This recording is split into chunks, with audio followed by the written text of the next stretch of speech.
Ayan guys, oh. Ito yung aking mga pala na mustasa.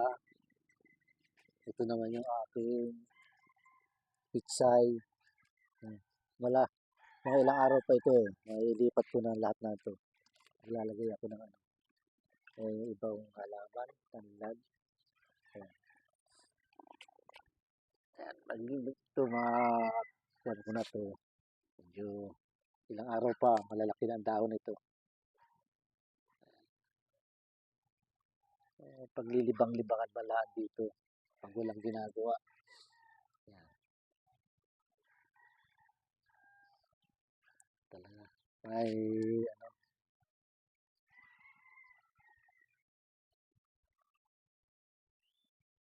halamang gamot ako dyan. Oh. Yan.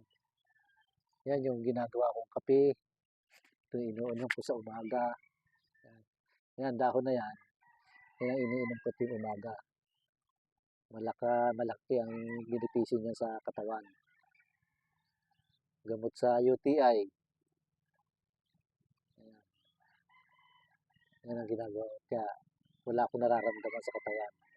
Ito naman isang ito. Yan. Alam niyo naman siguro yan kung anong halaman yan. Medyo nag-iba lang ang dahon. Diba? Magaling yan sa sakit ng tiyan.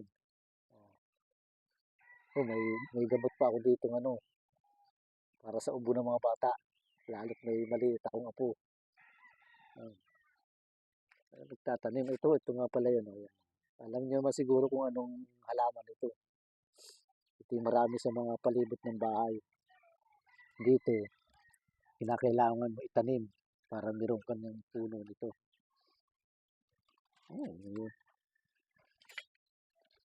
May ikon ako dito.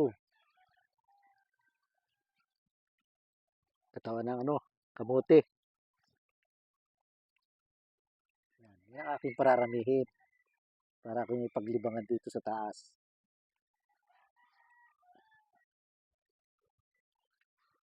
Yan. Yan, ang mga pananim.